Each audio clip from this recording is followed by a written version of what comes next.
The fear of poverty and old age is a powerful and destructive form of fear. It drives individuals to overwork in order to accumulate money for their later years. But ironically, this fear often leads to the very poverty they are trying to avoid. It is tragic to witness someone pushing themselves relentlessly when they reach middle age, as this is a time when they should be able to appreciate the beauty of nature and the joys of life. However, this fear blinds them and traps them in a cycle of conflicting desires. One of the forces that can help individuals overcome this fear is the principle of autosuggestion. Unfortunately, many people are unaware of this force and end up misusing it, causing it to hinder rather than help them. Let's examine some examples of how this misapplication occurs.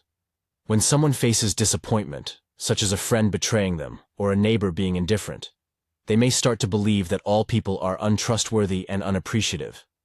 These thoughts become deeply ingrained in their subconscious mind and color their entire perception of others. This aligns with the law of attraction, which states that a person's dominant thoughts attract people with similar thoughts. Therefore, if someone believes that everyone is untrustworthy, they will attract others who share this belief. On the other hand, if someone sees the best in people and fills their mind with optimism, kindness, and faith in others, they will draw people who have a similar attitude towards life. Another example is a person who possesses valuable skills but remains in the background due to the misconception that modesty is virtuous and self-promotion is egotistical. This individual fears criticism and believes that staying in the shadows will protect them from it, even though criticism cannot harm them or hinder their purpose. Similarly, someone who comes from a poor background may develop a deep-seated belief that poverty is their inevitable fate.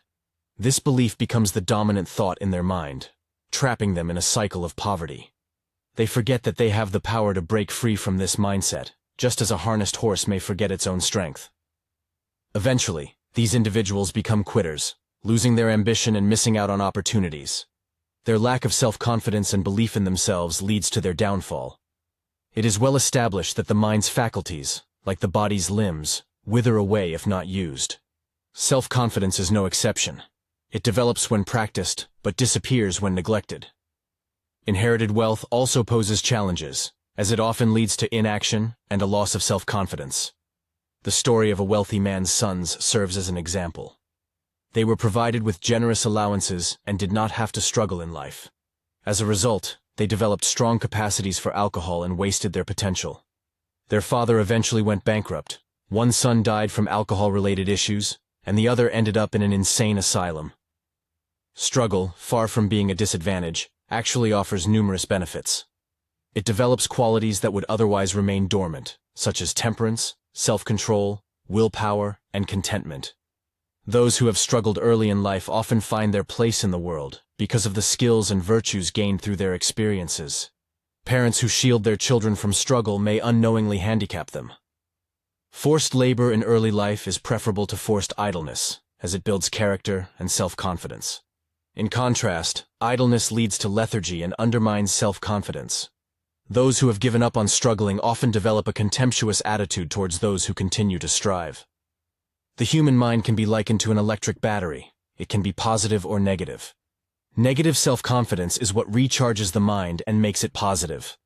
Let's explore how self-confidence plays a crucial role in salesmanship. One of the greatest salesmen in history was initially a timid young man working as a clerk in a newspaper office. After attending a lecture on self-confidence, he resolved to pull himself out of his rut. He approached the business manager for a position as an advertising solicitor and started working on commission.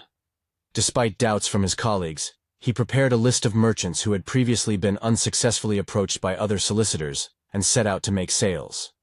He achieved success through his determination and self-confidence. This story emphasizes the importance of self-confidence in salesmanship.